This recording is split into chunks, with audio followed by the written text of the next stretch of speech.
Bismillahirrahmanirrahim. Alhamdulillahirabbil alamin. Wassalatu wassalamu ala sayyidil mursalin sayyidina Muhammadin wa ala alihi wa sahbihi ajma'in, amma ba'd. Bab yang akan kita bahas ini adalah sunnah-sunnahnya sholat. Bab sunnah-sunnahnya sholat itu ada sebagian mengatakan, sebagian ulama mengatakan sampai 500 sunnah.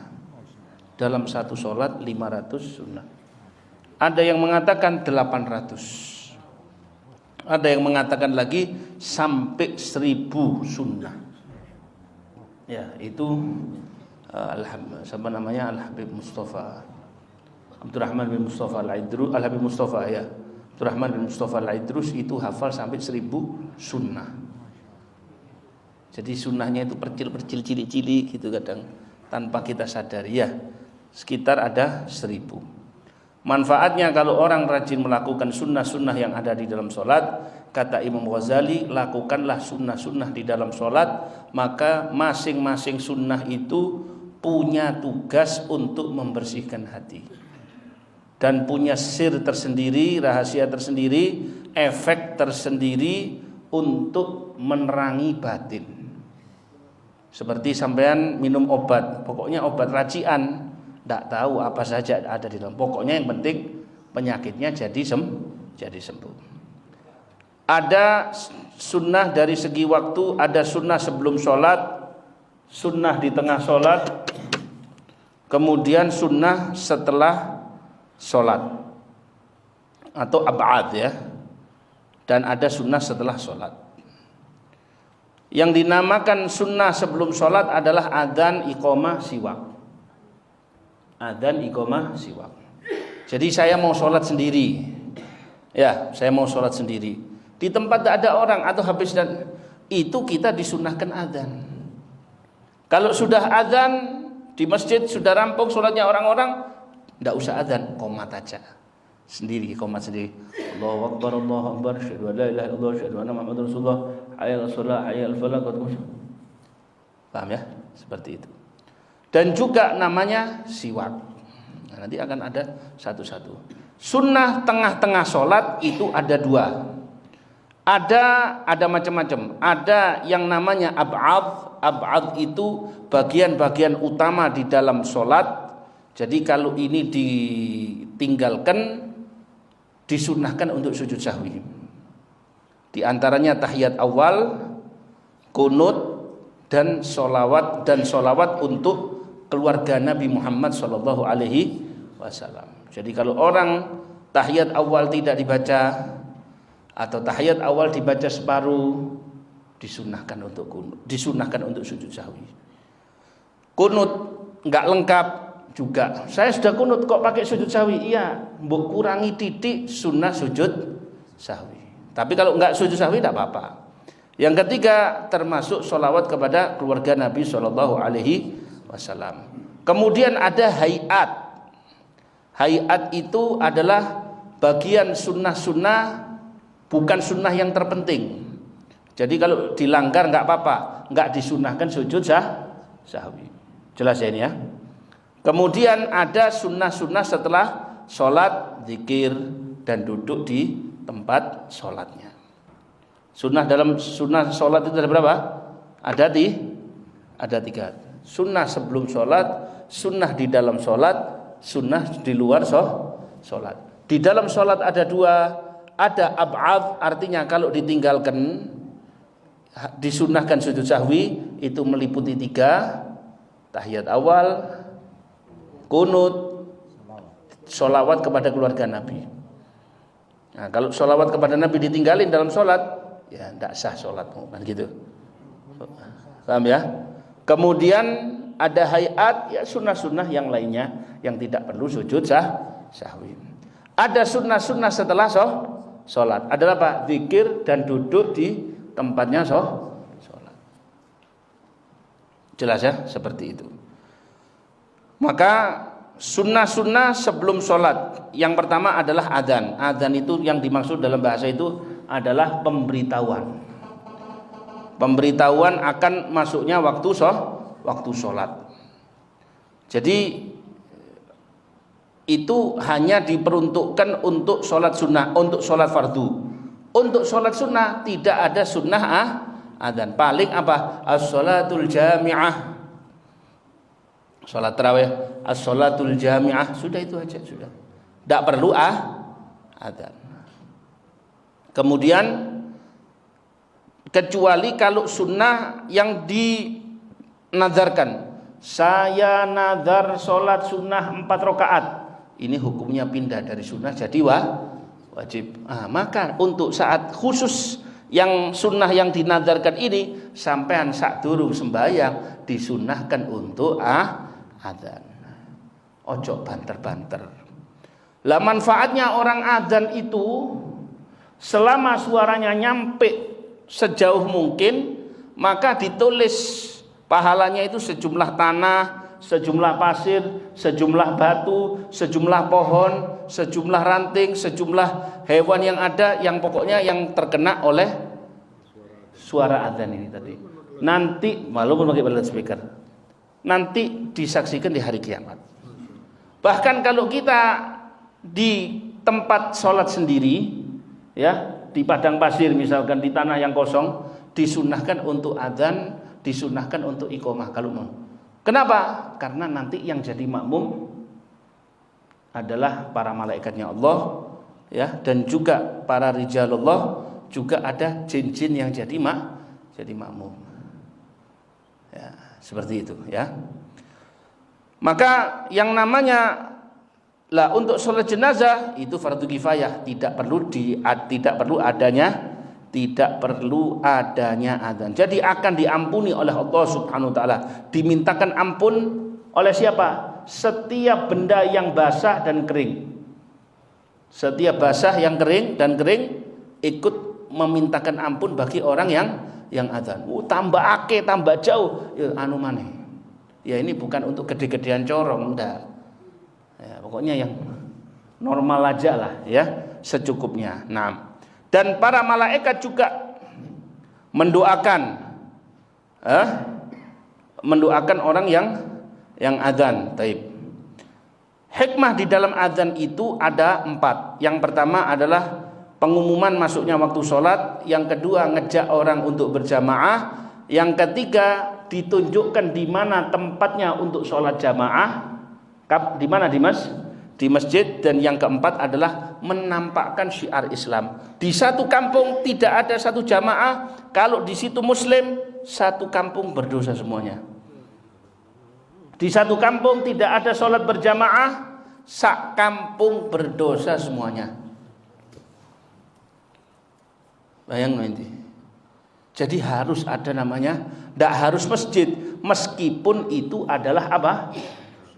Musola. Makanya kalau kamu menemukan atau baru beli tempat dan lain sebagainya, sunnah untuk diadzani. Adzan ono.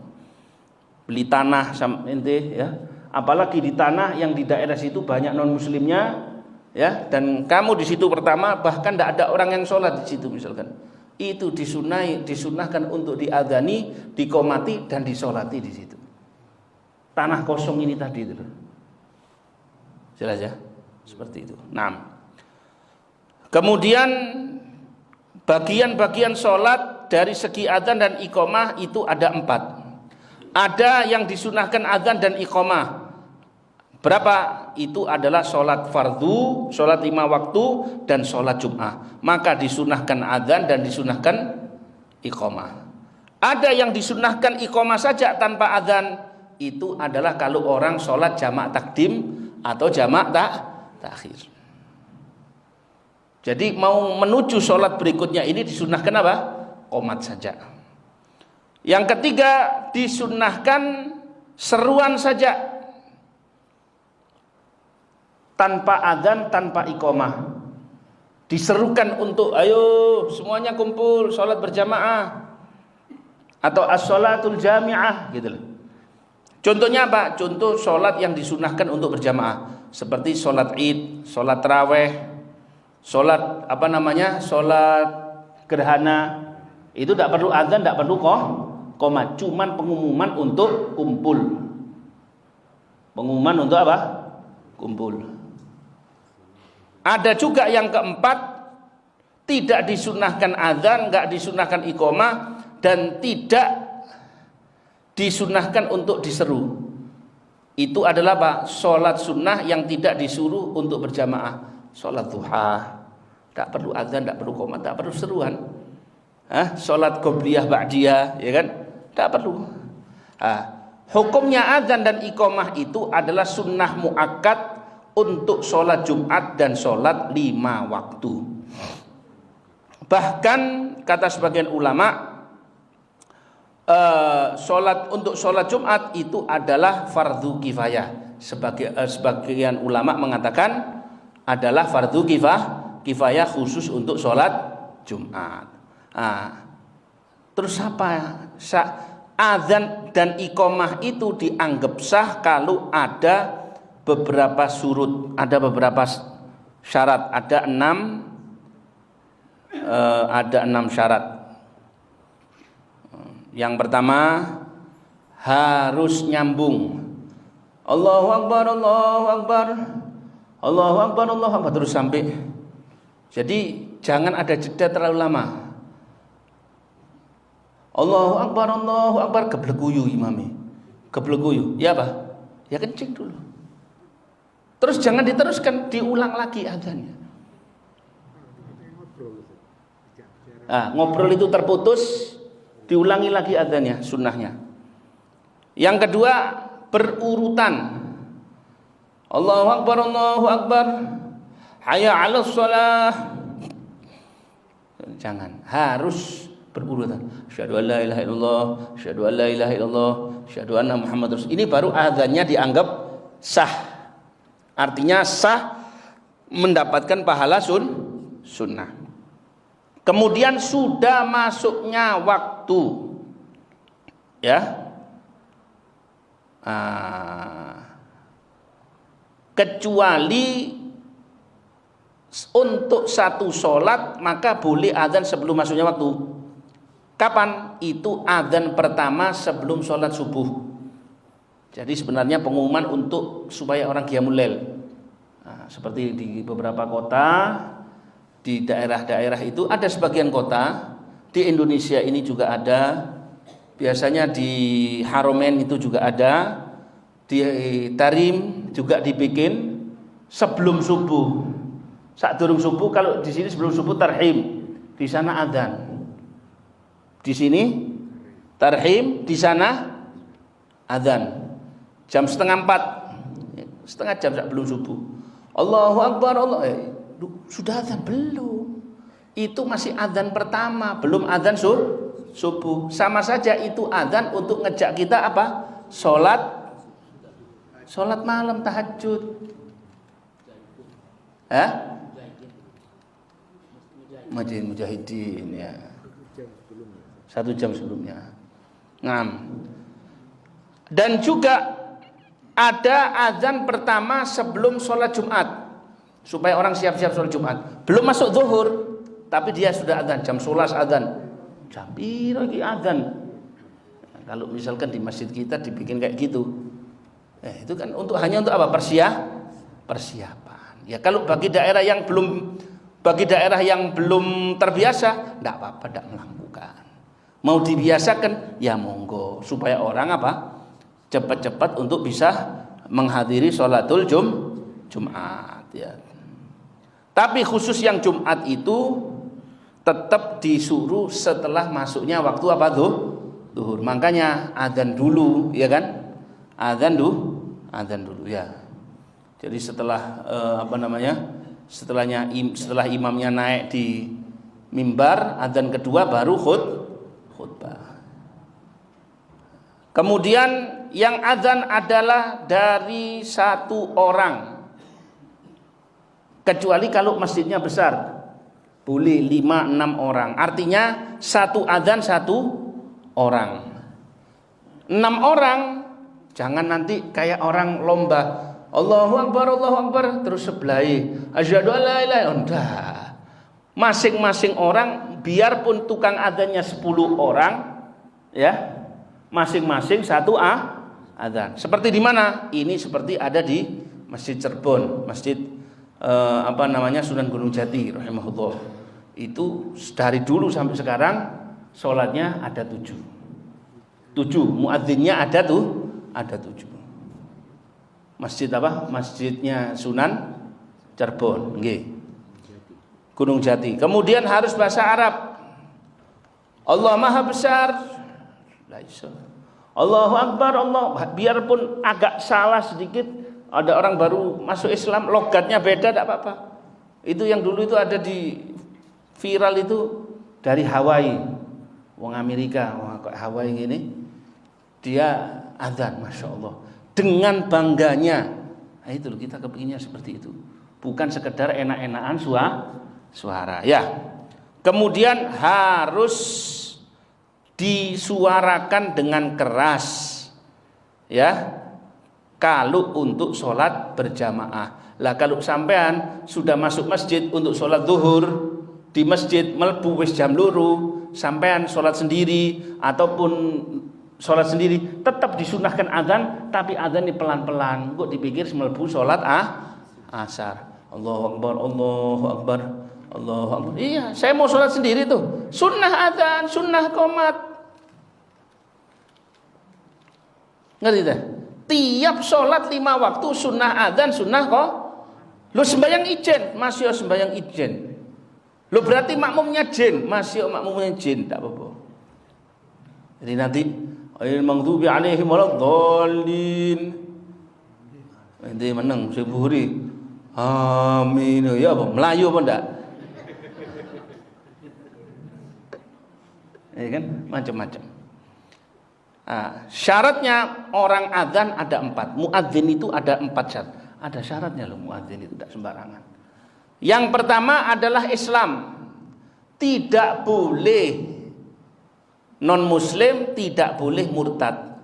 Kalaupun dipaksakan si muslim, si murtad atau si non muslim dia adzan, ketika dia sudah asyhadu an la ilaha illallah, asyhadu an la ilaha illallah, asyhadu anna Muhammadar Rasulullah, asyhadu anna Muhammadar Rasulullah, selamat login Anda masuk ke dalam Islam. Iya. Masuk ke dalam apa? Islam. Yang kedua adalah tamyiz. Meskipun belum balik enggak apa-apa, yang penting bisa adzan. Jadi ada anak sudah kencing sendiri, cebok sendiri, makan sendiri, ya. Dia belum balik, dia adzan. Suruh adzan, didik itu anak adzan. Didikan adzan anak itu. Kalau mumayyiz itu namanya mumayyiz. Kalau belum mumayyiz enggak boleh. Atau misalkan orang gila adzan, enggak sah adzannya. Ya. Atau orang mabuk. Ya apa adzannya orang mabuk. Ya itu ya, ada satu pernah hadir di majelis taklim. Berapa yang hadir? Ada 2-3 orang itu hadir dengan botolnya, saking kepingin hadir majelis taklim. Ditanyai. Yang justru yang ngasih pertanyaan yang lagi mabuk ini. Ada pertanyaan gini. Ya Allah. Ya perlu diasah sedikit sudah nanti jadi tobat. Pokoknya untuk majelis taklim ini apa saja itu jadi. Ya, paham ya? Ini perhatikan. Yang pertama harus Islam, yang kedua mumayyiz. Jadi wong mabuk tidak boleh azan, orang gila tidak boleh azan, anak terlalu kecil tidak boleh azan, kecuali kecil yang kiranya sudah mumayyiz. Umur piro? Yang 7 tidak apa-apa. 6 ke atas tidak apa-apa. Paham ya? Kemudian adalah harus laki-laki, kalau perempuan tidak boleh. Bencong boleh karena aslinya laki. Kecuali yang enggak boleh khunsa. Siapa khunsa itu? Adalah orang yang terlahir dengan 2 alat kelamin. Double alat kelamin itu tidak boleh adzan ya. Boleh perempuan itu untuk adzan dan qomat khusus kalau jamaahnya perempuan. Sekarang samroan di mana-mana, ya kan? Ceramah di mana-mana, semuanya laki, penceramahnya perempuan, macak maneh. Macak maneh. Ada. Lagi viral sekarang ini. Nang ning. Wah, yang banyak hadir itu arek nom-nom. Ada pertanyaan, ada apa pertanyaannya? Saya mau pantunnya yang ngerayu. Akhirnya enggak jadi majelis, enggak jadi pengajian, malah jadi majelis rayuan. Ya ini sudah, kalau menurut saya ya kurang etis lah. Ya perempuan di jamaah perempuan. Tapi ya memang perempuan ini lebih kuat dari laki zaman sekarang ini. Kemudian yang keempat, harus tahu waktu. Orang mau adzan itu harus hafal waktu. Harus dia hafal. Oh, ini waktunya adzan, ini sebelum waktunya adzan, harus ngerti. Jelas ya? Taib. Nah, kemudian sunnah-sunnahnya adzan. Yang pertama adalah tartil. Tartil itu dilakukan. Nah, dia mengumpulkan antara dua takbir dalam satu nafas. Allahu Akbar, ya minimal. Nah, sisanya itu sendiri-sendiri. Allahu Akbar. Asyhadu an la ilaha illallah.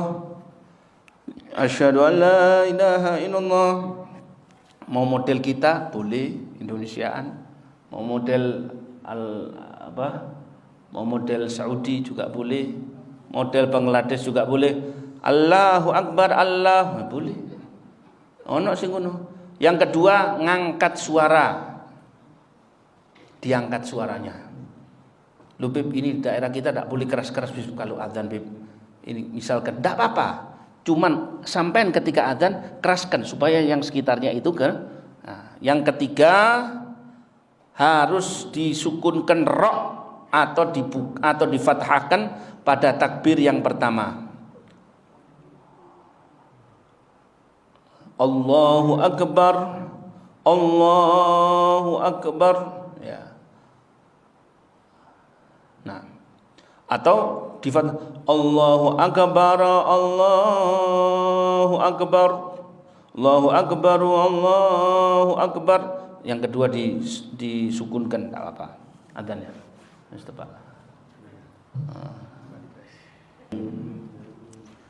Taib. Jadi kenapa kok adzan itu hanya untuk laki, bukan perempuan, kecuali kalau jamaahnya perempuan semua, dan itu bukan dicorong, ya bukan di mic. Kenapa? Karena kalau adzan itu kita disuruh dengerin. Lah kalau yang adzan itu adalah perempuan, terus suaranya halus, suaranya enak didengar, akhirnya nggak jadi kepingin sholat, malah jadi pikiran yang enggak. Ya, makanya itu tidak diperbolehkan bagi perempuan untuk beradzan. Tak boleh untuk beradzan kecuali makmumannya sama dia adalah apa? Sama-sama perempuan. Jadi boleh adzan, boleh iqamah kalau makmumnya sama-sama perempuan. Baik. Keluarga sendiri, asal pokoknya enggak keras, enggak masalah. Tapi dia tetap ya laki kalau bisa. Jadi kalau perempuan tok sama perempuannya tok, gitu. Nasnya begitu ya. Nah, sekarang sunnahnya adzan itu tadi. Harus ngangkat suara, terus disukunkan ra, Allahu Akbar, Allahu Akbar. Nah, itu. Setelah adzan fajar disuruh ditambahkan as-shalatu khairum minan naum 2 kali. Setelah hayya 'alal falah. Dan wa yusannu dzalika fil adzanain al-awwal wa tsani. Naam. Kemudian disunahkan tarji'. Apa tarji' itu? Asyhadu an la ilaha illallah, asyhadu an la ilaha illallah, asyhadu an la ilaha, itu tarji'. Ya, tarji' ya. Kemudian ketika beradzan disuruh meletakkan, tukang adzan ini meletakkan jari jemarinya di kedua tangannya. Jari kedua tangannya ini di mana? Di dua telinga, pada telinganya. Sunnah ya. Kemudian pada waktu hayya 'alas shalah baik itu di adzan dan iqamah disunahkan untuk noleh. Hayya 'alas shalah. Hayya 'alas shalah. Hayya 'alal falah. Hayya 'alal falah. Gitu. Ya. Sunnah noleh ya. Nah. Jadi hayya 'alas shalah sebelah kanan, hayya 'alal falah sebelah kiri. Dan disunahkan untuk menjawab adzan. Siapa yang menjawab baik adzan dan iqamat meskipun sampean belum wudu atau meskipun sampean lagi hadas besar, lagi junub hadas besar, tetap disunahkan jawab adzan. Masih kumpul sama istri di atas tempat tidur, belum selesai, belum dicabut, ini adzan subuh sudah, jawaban Allahu Akbar, Allahu Akbar. Yuk banter-banter. Allahu Akbar, Allahu Akbar. Gitu. Sunnahkan untuk jawab. Ketika sampai mendengarkan asyhadu anna Muhammadar Rasulullah, asyhadu anna Muhammadar Rasulullah, ketika habis mendengarkan asyhadu anna Muhammadar Rasulullah, jawaban wa anna asyhadu anna Muhammadar Rasulullah, ditambahi radina billahi rabba wa bi Muhammadin nabiyya wa bil islami dina. Baru tahu ya ini ya. Ditambah apa? Asyhadu anna Muhammadar Rasulullah, radina billahi rabba wa bi Muhammadin nabiyya wa bil islami dina. Ini disebutkan oleh Al-Imam Muslim, siapa yang membacanya akan diampuni dosanya. Habis asyhadu anna Muhammadar Rasulullah, itu jawab asyhadu anna Muhammad Rasulullah, radina billahi rabba wa bi Muhammadin nabiyya wa bil islami dina. Sekali. Asyhadu anna Muhammadar Rasulullah, asyhadu anna Muhammadar Rasulullah, radina billahi rabba wa bi Muhammadin nabiyya wa bil islami dina. Marhaban bil habibil marhaban bil qailina adla wa bi salati ahla, itu ketika pertama kali mendengar adzan, sunnah untuk dikatakan itu. Jadi sampai dengar Allahu Akbar, langsung sampai bilang apa? Marhaban biqailina adla bisolati ahla. Ngerti tak? Jadi pertama kali dengar adzan, Allahu Akbar, sampai bilang marhaban biqailina adla wa bisolati marhaban wa ahla. Paham ya? Ya, selamat datang orang yang mengatakannya, yang perkataannya benar, dan selamat datang atas masuknya waktu sholat. Ketika hayya 'alas shalah digantikan apa? La haula wala quwata illa billah. Tapi afdolnya gini, hayya 'alas shalah, hayya 'alas shalah, la haula wala quwata illa billah. Yang dengar juga ikut jawab ya hayya 'alas shalah. Hayya 'alal falah, hayya 'alal falah, la haula wala quwata illa billah. Afdolnya dikumpulkan jadi dua. Hayya 'alas shalah, ya dijawab hayya 'alas shalah plus la haula wala quwata illa billah. Hayya 'alal falah, ya dijawab plus hayya 'alas shalah ditambahi la haula wala quwata illa billah. As-salatu khairum minan naum, jawabannya apa? Shadaqta wa bararta wa ana ala dzalika minas syahidin. Shadaqta wa bararta wa ana ala dzalika minas syahidin. Lu apa fadilahnya itu tadi? Fadilahnya ya, orang yang membaca itu ya, jadi ketika adzan disunahkan marhaban bi dzikri marhaban bil qailina adla bis salati marhaban wa ahla ya. Ketika mendengarkan asyhadu anna Muhammadar Rasul, asyhadu anna Muhammadar Rasul, itu disunahkan melihat jari. Kenapa? Ketika Sayyidina Adam alaihissalam buka mata pertama kali, dia diperlihatkan oleh Allah tentang Nabi Muhammad SAW dari jari jemarinya, takon teko kukune. Dari kukunya kemudian dicium marhaban bihabibi wa qurrati aini Muhammad ibni Abdullah sallallahu alaihi wasallam. Dalilnya apa? Dalil riwayat yang diriwayatkan Imam Suyuti dan juga diriwayatkan oleh Al-Imam Syanwani. Ya, di dalam hasyiahnya atas Mukhtasar Sahih Al-Bukhari. Ya, itu disebutkan di situ. Apa? Siapa? Jadi bukan nanti dikasih lidah. Pokoknya enggak harus ini mata ini enggak harus kena lidah, enggak harus kena itu, enggak. Ngerti? Cuma asyhadu anna Muhammad. Jadi ketika mendengar asyhadu anna Muhammad Rasulullah, sebelum sampai jawab wa asyhadu anna Muhammad Rasulullah, sampai apa? Sampai bilang marhaban bi habibi wa qurrati aini Muhammad SAW. Sekali boleh, 2 kali boleh. Ojo engko didilat ngono lho. Permen dah. Cukup dikecup di apa dikatakan dalam riwayat hadis yang ada musnadnya, itu riwayat yang pernah saya baca, yang rajin melakukan itu akan terhindar daripada sakit mata.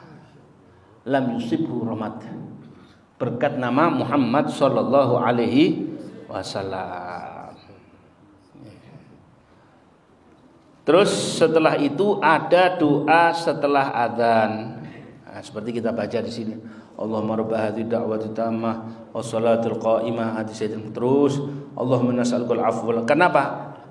Doa antara adzan dan iqamah itu adalah dikabulkan. Minta yang banyak inti. Minta anak jadi soleh, ya. Allahumma nas'alukal afwa wal afiyah fid dunya wal akhirah. Rabbighfirli wa liwalidayya, Rabbighfirli wa liwalidayya 5 kali. Nanti setelahnya itu Allahumma barik lana fi dzurriyyatina wa la tadurruhum wa wafiqna wa birruhum wa wafiqna wa wafiqhum li ta'atik warzuqna birruhum wa barik lana fil hal wal mal wal ahl wal iyal bi rahmatika ya karim ya muta'al. Berkahi harta, berkahi sumber-sumber kehidupan untuk sekarang dan yang akan datang. Yo nek sugih ojo saiki tok ya Allah. Sugihno sak teruse. Lah ngono. Ngerti ta ini? Ya, itu doa yang kita baca di sini. Kenapa kok habis azan di sini yang tukang azannya yang baca? Supaya kita terbiasa. Nanti sampai keluar dari sini ada azan di masjid lain, sampai bisa Allahumma rabb hadhihi da'wati tammah. Terus bisa sampai yang sampai hafalkan itu enak, tinggal sampai apa? Baca. Di situ sampai enggak lupa 5 waktu mendoakan anak, mendoakan keluarga. Anak itu perlu didoakan dan bukan perlu dikasih duit saja, tidak, didoakan, dikasih tarbiyah, ya. Jadi kena itu dulu kita di tempat roha, tempat burda ditalkin, diajari, ayo Allahumma rabb hadhihi da'wati tammah wassalatul, ya kayak gini, diikuti semuanya. Satu majelis itu ngikuti semuanya, ya, seperti itu. La ilaha illallah Muhammadur Rasulullah sallallahu alaihi wasallam. Kemudian setelah azan disunahkan membaca sholawat Allahumma sholli ala Muhammad wasallam.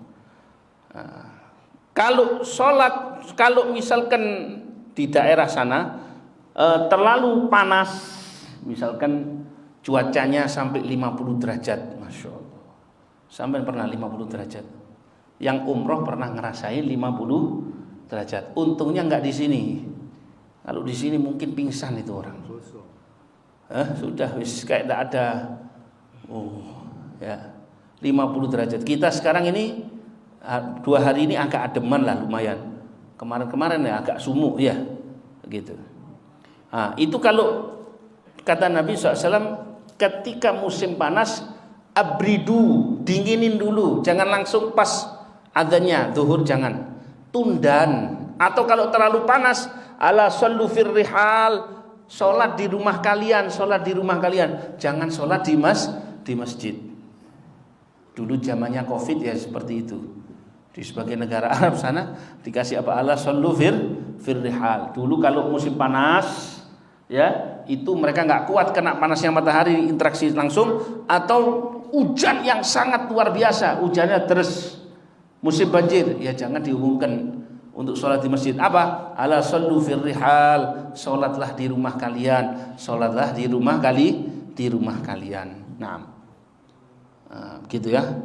Kemudian an yakunal adzan binadharil muadzin. Adzannya itu diperhatikan oleh si tukang adzan. Artinya kalau bisa ada orang adzan, juga ada tukang adzan lainnya yang ikut memperhatikan. Jadi satu masjid jangan satu aja tukang adzannya, 2, 3 gitu ya. Nah, jadi kalau ini ada yang lupa, ada yang salah, bisa diingatkan ya, seperti itu. Kalau untuk iqamah suaranya harus lebih rendah.